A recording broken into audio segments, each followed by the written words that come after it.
It's just been the honor of my career to be able to be a part of this project as it's wrapping up and delivering on all of the promises that the department made to the nation. The main secret sauce, I think, is the teamwork. The multidisciplinary teams, cross-institution teams, that's what the national labs really excel at. We have been very fortunate to have bipartisan support. I think it's generally recognized that advanced computing, underpins everything. It underpins national security, it underpins economic security. We saw during COVID that it can underpin public health. From Orion X in association with Inside HPC, this is the At HPC podcast. Join Shaheen Khan and Doug Black as they discuss supercomputing technologies and the applications, markets, and policies that shape them. Thank you for being with us. Welcome to the At HPC podcast. I'm Doug Black of Inside HPC with Shaheen Khan of OrionX.net. And today we have with us Christine Chalk. She is Federal Program Manager for the Exascale Computing Project, as well as the Oak Ridge Leadership Computing Facility, which of course is the home of Frontier, the first exascale class HPC system in the United States. Christine is also responsible for budget formulation for the U.S. Department of Energy's Advanced Scientific Computing Research Program, referred to as OSCAR, and for management of OSCAR and the Computational Science Graduate Fellowship. Christine, welcome. Hello, it's good to be here. Thank you. Great. We've been looking forward to this for a while. Reading your bio, we know you have more than 30 years of experience in federal science programs and project management. Let's start with your perspective on the Exascale Computing Project, ECP. Now that the program is being shuttered, or I think it already has been shuttered, what are your views on its relative success now as two of the first three exascale systems have reached that performance milestone and the third system, El Capitan, is being installed? Well, it's such an exciting time for computing. I've just had the privilege of participating in an event on the Hill where some of our applications were presenting visualizations of what they were able to achieve on the exascale systems. And it's just so exciting because we're able to see a lot more than we thought we would. I was looking at, in particular, Jackie Chen's simulation, where she's looking at a diesel fuel inside a real engine, a concept engine. And we really thought that was well beyond exascale. When I first started with Oscar, she was working on laboratory flames and not in any kind of real world geometry. And it's super impressive what has been accomplished. I also am impressed with the project itself as a project. Someone who's been involved in more traditional construction projects of science. I worked on the Advanced Photon Source and the main injector, which were accelerator projects. And this was really the department's first attempt to projectize what was essentially a research project, where we were pushing the technology and partnering with the vendors, but there was also a lot of applied math and computer science and application development that needed to be done to deliver the performance on those systems. And I have to say, there was a lot of skepticism about whether or not you could projectize a big software project and keep all of those moving parts together. But this is something the national labs are just extraordinary at. They have their roots in the Manhattan Project. And if you give them a really hard problem, they'll figure out how to do it and deliver it on time. They'll deliver it in the budget envelope you give them. And I have to say, I will never stop being impressed by how well they performed and how they met every challenge and invented this as they went. And they are writing it up. They're writing some books on both the technology accomplishments, but also the management accomplishments. And it's just been the honor of my career to be able to be a part of this project as it's wrapping up and delivering on all of the promises that the department made to the nation. That's awesome. They're not here, so we can praise them. But every time I go to one of these conferences and one of these national labs or lab facilities, personnel show up, and it doesn't matter what level they are, whether they're the big bosses or they're like scientists, they are just so good. They are such a source of pride. You walk away saying, yep, that is what we need to be doing. So it's really wonderful to get your perspective on it. Yeah, the main secret sauce, I think, is the teamwork. The multidisciplinary teams, cross-institution teams, that's what the national labs really excel at. None of us are as smart as all of us together and a real partnership. And that for the Exascale computing project was especially true. We brought together the best of the weapons simulation teams and the science simulation teams, and they worked with vendors and with industry and with universities. And yeah, they just achieved so much, and the capability is going to be bearing fruit for many years. Yeah, the concept of co-design, it's not just the supercomputing world that has pioneered it. It seems to really, truly trace back to something like a Manhattan Project. And that's increasingly the way to go, just because the complexity of what needs to be solved isn't being reduced. It keeps increasing, isn't it? Absolutely. And in high performance computing, that's been part of the culture for a while, because the applications really challenge the hardware, and they can inform the potential for performance gains that might not otherwise be obvious to the chip makers and to the integrators. So in ECP, we really leaned in on co-design and taking some of our applications that we knew had challenges for the hardware and the direction the hardware was going, to create mini apps and to work back and forth with the vendor in these feedback loops to improve both sides, to help the applications be ready for the hardware when it arrives, but also to help the hardware anticipate some of the challenges and find solutions before the teams get their hands on it. I think what we need is a movie version of the ECP story. It would be along the lines of Oppenheimer, but I don't know who you'd name it after. You're onto something. Yeah. I don't know who we'd name it after either. It'd have to be Exascale, because it was a team effort, and so many names that were so important are popping into my head. And the leadership evolved over time, both within the project and at DOE. I was not the first ECP program manager. I was the last. And it was very much a team effort. Although Hollywood also has a little bit of they're not real good at doing computer movies. Computer stories are a little hard to tell visually, I think. On the closing down or the end period of ECP over the last months of its existence, what was the focus there? And also, what do you have thoughts on ECP's legacy impacting the next big project, DOE's next generation of leadership supercomputing systems?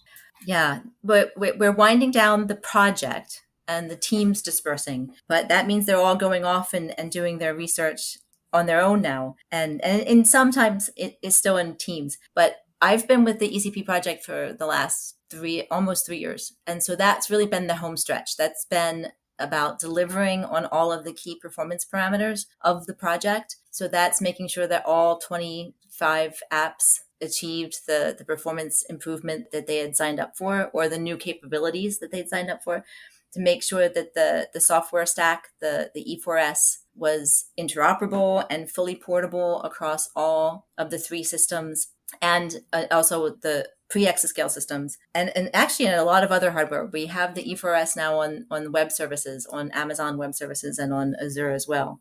And to make sure that capability was portable, interoperable, that it was open source, that it was usable, that people knew how to find it, knew where to get help if they needed it, and making sure that it was embedded in the apps so that they could get the most performance out of the system that they could. One of our key performance parameters was very complicated on software integration, and you had to demonstrate how many different packages were working together to achieve a certain performance gain, and just documenting all of that and achieving it on Frontier, and then documenting it, and then getting it reviewed by subject matter experts, and then having it reviewed by an independent review team. That's really what we've been doing for the last Wow. year or two. And then also getting the word out, publishing papers, going to scientific conferences, doing web podcasts, writing stories, making sure that people know what we've accomplished and where it's available and how they can leverage that capability themselves. That's excellent, and a lot of work, really. Yes. Especially the home stretch is the hardest part, isn't it? It is. My boss, when she asked me to take it over, said, "You're just landing the plane." And I thought, well, isn't landing the plane the scary part? And she laughed. And I now realized, because she knew I was in good hands. This team is extraordinary, and they had their act together. They knew what needed to be done, and they did it. And it hasn't been 100% without challenges, but it's been pretty close. It's really come in well, and it's just so impressive. Every time I look at a new report, I can't believe what we've accomplished. Very nice. By the way, was your former boss, was that Barb Helland? Yes, it was. Yes. So looking ahead at the next generation, this whole integrated research infrastructure idea, how do you think ECP has sort of impacted the development of that IRI strategy? And what are some of the key challenges? Maybe I'm going to guess energy consumption, some of the key challenges with that next generation of systems. Yeah, there's a lot of challenges with the next generation systems. Computing, as we approach the limits of Moore's law, it's like just like you learned in math with a limit. Every step where you're getting halfway it's harder. It gets harder and harder to approach that limit, right? And so getting those performance gains costs more, and they take a bigger team, they take more effort. And for the hardware vendors, especially, but also for us and for the apps, they get more complicated, and it gets harder to get the performance out of them. All of the low hanging fruit was picked a long time ago, and each new gain is hard won. So that's a huge challenge for us. Because we are the Department of Energy, energy is always going to be one of our top priorities, especially when we look around at the demand for power for computing and how it seems to be growing exponentially because of things like AI and crypto, and just more and more people doing more and more things, right, on their computers and in the cloud and with each other. And so we will never stop caring about bringing that energy use down as much as we can because of the climate impacts, but also because of the community. It became very clear to me as the OLCF program manager that even if we could afford to deploy a 100 megawatt system, we know that the universities can't do that. We know that even big companies can't do that. They're not going to bring new power and cooling in every time they upgrade a computer, and they have very hard energy ceilings. And if we just run away and don't pay attention to how much energy our system uses, we're leaving them behind. And then they can't be fast followers, and they can't come and use Frontier when they have a grand challenge because the system they have at home is too different. And so that was an important part of the Exascale computing project as well, making sure that we kept the industry and interagency fast follower community informed every step of the way about what we were doing and the progress that was being made, and making the software available as we were working on it, which was, I think, at times challenging for them because they didn't realize it wasn't all the way done and it was hard to use. But then they could see where we were going with it, and they could see what the gains were going to be and which bits they definitely wanted to try and incorporate into their at-home applications. And it's really paid off. Some of the first users on Frontier were from the Industry and Interagency Council. So they were folks who were ready to use Frontier right alongside of the Exascale computing project applications and make really good use of it to do science and engineering that wouldn't have been possible otherwise. Interesting. So it's yet another reminder that scalability isn't just up, it's also scalability down. Absolutely. And that was important for the E4S, the portability. When we said portability, it wasn't just across all 3 US GPUs, but it was down to someone trying to do something on even a laptop or a university cluster.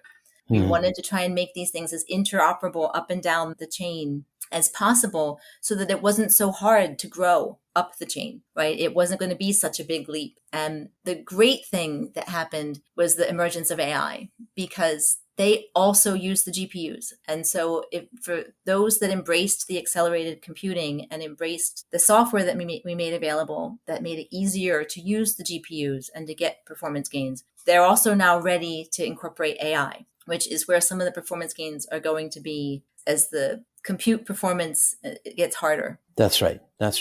So one thing about these big systems, and we've talked about it a little bit with some of your colleagues, is really the process of going from policy to resources to implementation. And of course, a big part of that is really the budget formulation that you have personal and intimate understanding of. So to the extent that you can share with us, would you take us through that chain, that value chain of how this stuff happens? Yeah, well, everything runs on money, right? And you can't deliver things if you don't get the funding. And the president's budget request is the mechanism by which we communicate with Congress and with the administration about where it is we want to go and what we think it's going to take to get there in terms of funding.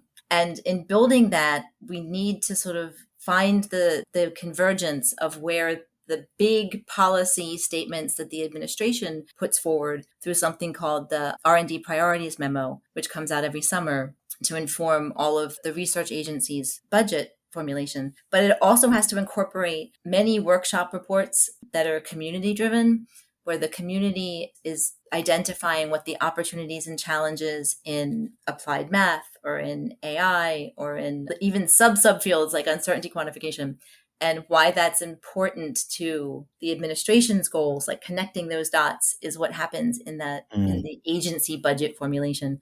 And then it gets caught up in a lot of very budget boring details. But in connecting those dots at the beginning, that's the important thing. But it's a critical communication mechanism. And I realize that they're not the easiest documents to read and to find what you're looking for. But there's a lot of information in the federal budget request about what agencies think is important and why and where there's likely to be new funding. I think it's very interesting that DOE and what the labs are doing and what Oscar's doing is one of those rare and refreshing areas of bipartisan support in Washington. And in that sense, it must be a pleasure for you dealing with budgets and so forth, where so much of the country is behind what you're doing. And it's not a matter of rancor. What does Oscar stand for? Advanced Scientific Computing Research. Yeah. And Christine, I think you mentioned you do have the fiscal year 25 budget for that. What is the budget coming up? It's a little over $1 billion for Oscar. And that's the FY25 request. And that has been sent to Congress. And there's the four corners, we call them. So there's the authorizing committees and the appropriations committees. And they are marking up legislation to fund the government for FY25. And they have a lot of priorities that they have to balance. And it's a tough job. I don't envy them the job that they have, because it's a huge budget, but there's so much that it supports and all of it's important. And every trade-off is painful for them. And we have been very fortunate to have bipartisan support. I think it's generally recognized that advanced computing underpins everything. It underpins national security. It underpins economic security. We saw during COVID that it can underpin public health and our ability to respond in an emergency. And we are fortunate that previous administrations saw how important this transition to the exascale was going to be, and how important folding in big data and the emerging AI technologies was going to be, and that we built hardware that was ready for all of that, and that we have this ecosystem that's ready for all of that is really a great accomplishment of the federal government. And you can see other nations now running to catch up and embracing some of the technologies that we've developed and buying US products to take good advantage of it. So it's paying off, but there's more to be done. And it's a very fast-paced industry. And as I've said, as you approach some of these limits, it gets harder. So that's a challenge, to get as much out of the systems that we've deployed as we possibly can, while still continuing to be ready for what's next. Is challenging without a lot of budget growth, because there isn't any budget growth ahead. So that's a big challenge for our program. And we very much appreciate the support that we've gotten. And I'm thrilled that Congress was able to pass the CHIPS and Science bill that very focused on the future and positioning the United States to continue to be a leader in this strategic area. The authorization numbers for Oscar were really good in that bill, and it would be wonderful if that turned into appropriations. But it is hard. There's a lot of competing interests that the appropriators have to deal with. But I'm optimistic, and I also know we have really good people that are going to figure out how to get as much as they can for their applications. So we'll make gains with or without increases, but it's challenging. There's a lot in the federal budget that needs doing, and it's hard to say you're more important than somebody else. Yeah. How much of the focus is on access to computing power, and how much on the know-how to build them, operate them, run them, etc.? Yeah, that's always a challenge, because especially at the exascale, anyone who's been paying attention must realize that it's not easy. It's really not easy to deploy a cutting edge system. It's very much a partnership with the chip vendors and the integrators. They're too big to be built in the factory and shipped. They're built for the first time on our floor. and we shake it out together and we get it working together. The second and third one are easier, but the first one's Right. still really hard. But everyone uses computing now. Even wet lab biology is embracing AI and big compute because you have to. There's just a lot of data and there's a lot that you can tap into that's got predictive power for your field. So you can't afford to ignore it anymore. And that means capacity matters a lot. And a lot of agencies have leaned in on cloud to get themselves out of the business of providing the compute. But the Department of Energy's challenges are very bleeding edge, and that means bleeding edge computing as well. And so I don't think we're going to go that route. We're going to continue to do the hard job of standing it up and making sure that people are able to use it while expanding capacity as much as we can. We are very much aware of the fact that we have the only exascale systems in the world and that there's a lot of people who want to use them. And we're making room where we can for as many applications as we can. Right now, Frontier has been very stable. And so we are allocating it the way that we would normally allocate NERSC, which is our capacity system, our production system for the entire Office of Science. And we schedule that for as many hours as we can. And normally the leadership systems are expected to be have a little more downtime. But that's not what we've been doing for Frontier. So it's that over 90% utilization, and we're scheduling it for as many hours as we can get. And we're getting a lot of good science out of it. Wow, that's excellent. That's excellent. Another thing I know you've been involved in, and we talked a little bit in our pre-call, is the graduate fellowship program. It'd be great to hear about that and how it has made progress and how people can go about participating in it, etc. Yes, the Computational Sciences Graduate Fellowship is very near and dear to my heart. It was entrusted to me, is how I see it.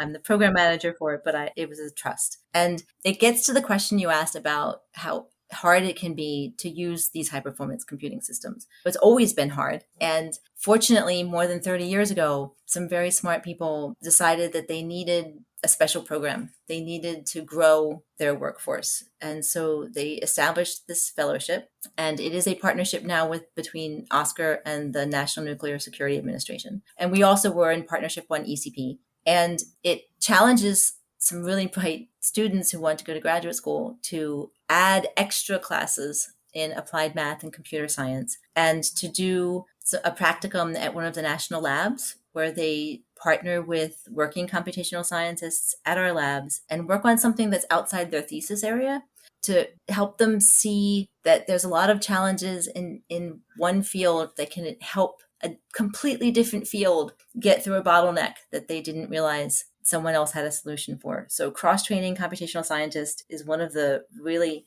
valuable things about that program. And also the community. It's grown this wonderful cohort of over 500 professional computational scientists that work in academia and industry and the national labs and government. And they're very much a community, and they learn from each other and they help each other out. And it's a wonderful program.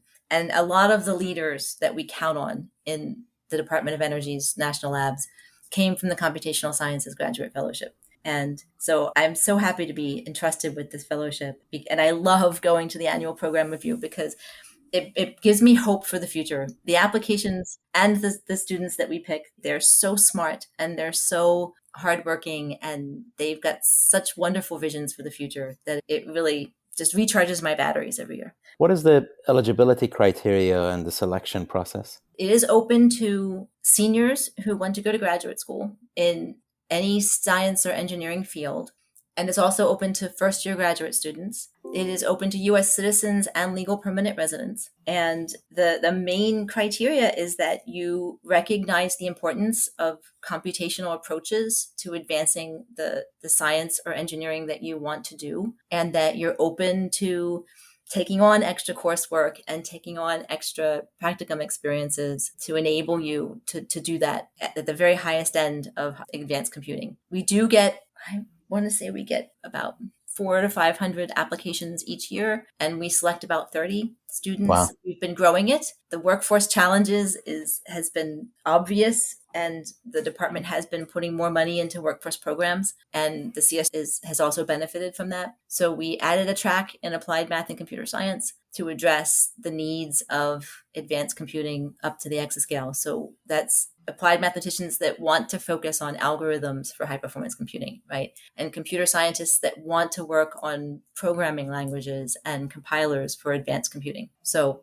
it's a very specialized fellowship, and it is very handcrafted by the Krell Institute over the last 30 years. And the steering committee does a wonderful job of keeping it at the cutting edge and keeping it relevant to the department and to the nation's most important challenges. And yeah, it's like I said, for me, it's a feel-good part of my job because the kids always point to where the future is, and they're always enthusiastic about it.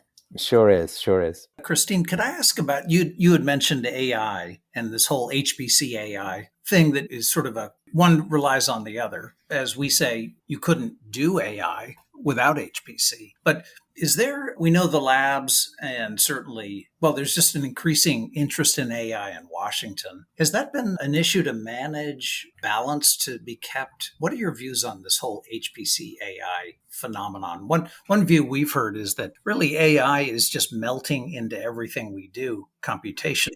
It's going to be less of a thing on its own and more of how is it realized within a particular type of computing. Anyway, I'm just interested in your thoughts in that area. Yes, I agree. AI wouldn't be AI without computing. And the fact that the more compute and the more data you throw at it, the better your results only causes it to be more and more, right?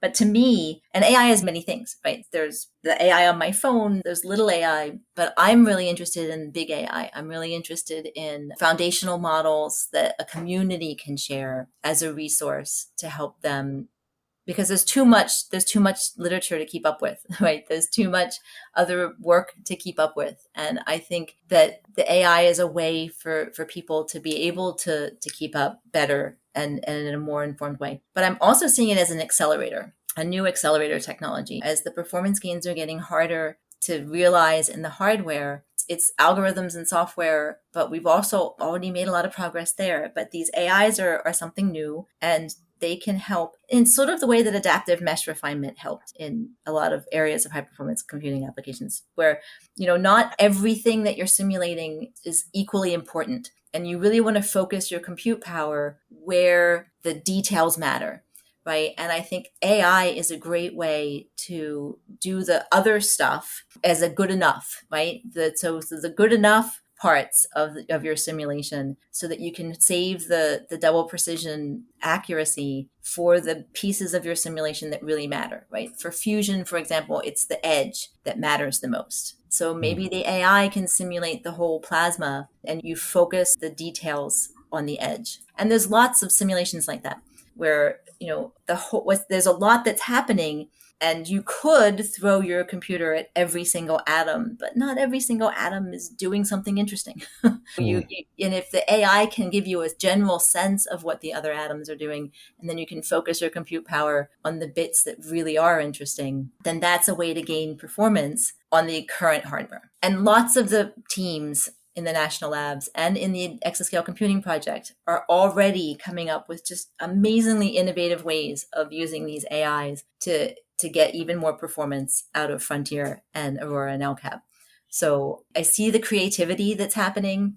I see it in the computational sciences graduate fellowship. Some of the ways that the students want to apply the AI are even more innovative. And it's exciting because it is a new tool, and new tools tend to be game changers. And it's coming at just the right time where Moore's law and Dennard scaling are making things hard. And the AIs might be a way through that. Yeah, brilliant. By the way, is there a application area with Frontier that has really impressed you? Some research work being done on Frontier that's really blown you away? Oh, all of it.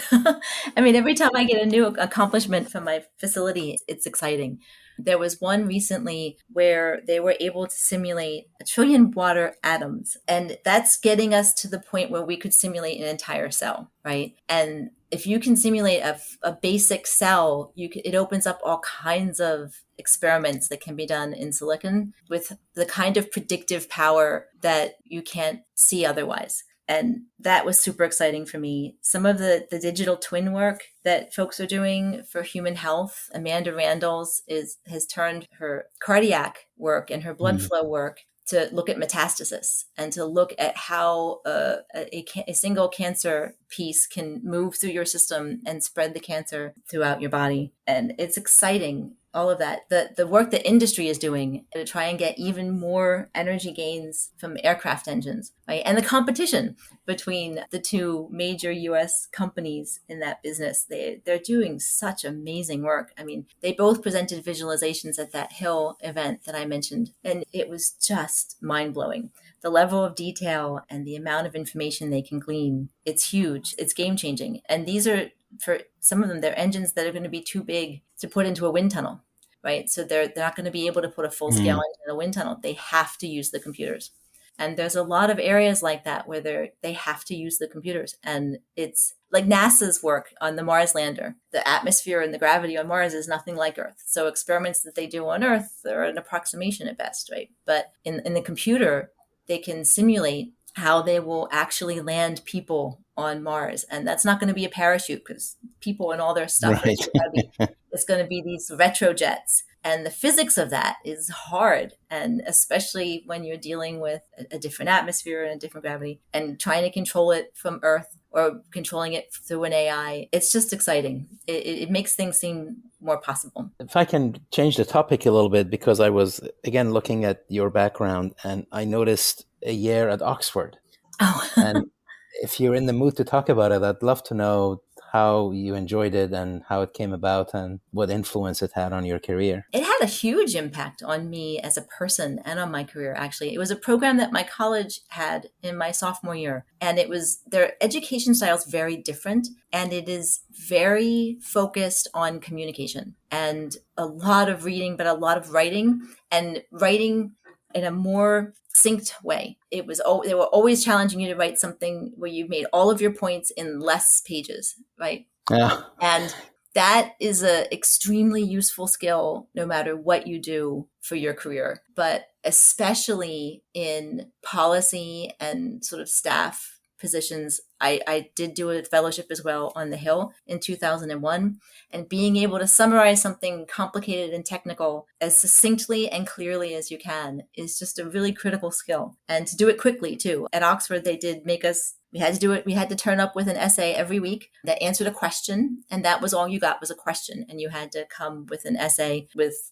the right bibliography and that succinctly summarized the critical points and took a position. They also required you to take a position on the question. And that's just an incredibly useful skill that I didn't realize I was going to need, that I still use today all the time. When I'm writing the budget document or when I'm trying to push a new idea forward, being able to summarize what's going on in this complex space of high performance computing succinctly and to put it in a way that resonates with what the administration wants to accomplish. I really feel like the roots of that skill came from the year that I spent at Oxford. That's excellent. And then I also highly recommend to all young people that they study abroad, anywhere abroad, just to see a different system and a different culture and to broaden your horizons. Well, I always say I learned more about the United States in my semester abroad than any other time. Because, as you say, the contrast is so interesting. And what you're talking about, succinct summary, succinct encapsulation of, it sounds like journalism classes that I took, but also it's a real case where less is more, because if you go on and on with non-succinct writing, you're going to lose your audience really fast and you just lose your impact. Yeah, I agree. I took a science journalism class at University of Maryland when I did my physics degree with Bob Park, who was a delight to work with.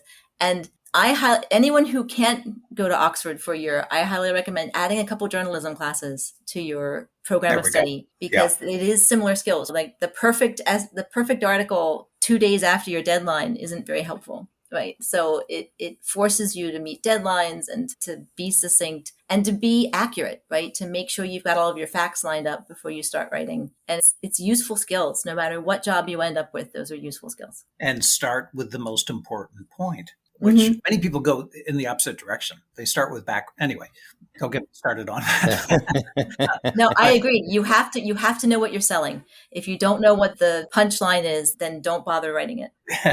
Yeah. Well, Shaheen, I wanted to ask Christine about her experience in the industry and the role of women. Please do, yes. Yeah. You would like to ask her?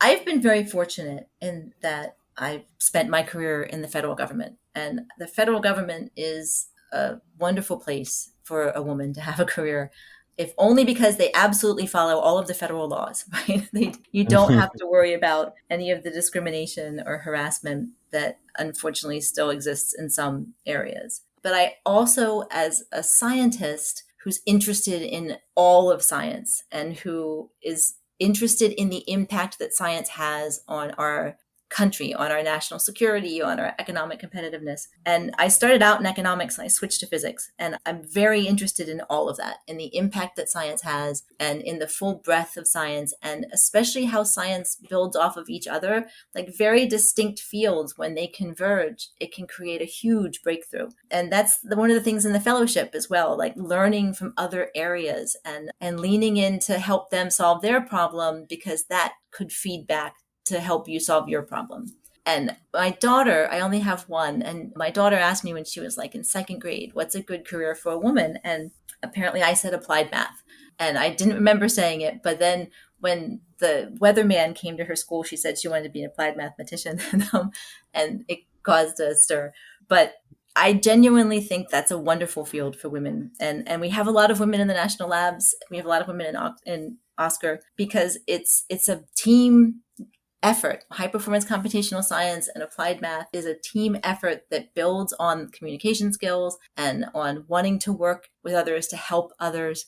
And it resonates with me, and I see a lot of other women in the field, so I think it resonates with women. And the National Labs is a wonderful place for a career as well. The Computational Sciences Graduate Fellowship does a longitudinal study every 5 years and interviews all of the former fellows about where they are and how their career is going, but also their perceptions of things. And a lot of the feedback that we got on their experience in the national labs, and how that everyone was listened to and respected, and that teamwork and that camaraderie, and just valuing every person on the team, whether it's the electrician who is fixing something at the back of Frontier, or the computational scientist who's getting their work done, that the whole team is part of the accomplishment. And I think that's important for a lot of women. I know it is for me, that it's not about me, it's about my team and what we're doing together. So I think it's a very good, unknown by many people, area of where you can have a huge impact and you can feel like you're contributing and feel valued and respected. So I highly recommend folks, especially in school, finding out more about the Department of Energy's national labs and about government jobs. That is really an important, good advice. And also it explains why the program's been so successful, doesn't it? I like to think so. And it's certainly been impactful. Yeah, I'm with you, really. Yeah. Excellent. Okay, well, great. It's been a delight to be in this conversation with you, Christine. Thank you. Thank for you. making the time and sharing your insights and experiences. It's really highly valuable. Thank you. It's been fun. And I enjoy your podcast, so I'm happy to finally be on it. Thank you so much. Thanks so much for your time. Thank you. That's it for this episode of the At HPC podcast. Every episode is featured on InsideHPC.com and posted on OrionX.net. Use the comment section or tweet us with any questions or to propose topics of discussion. If you like the show, rate and review it on Apple Podcasts or wherever you listen. The At HPC podcast is a production of OrionX in association with Inside HPC. Thank you for listening.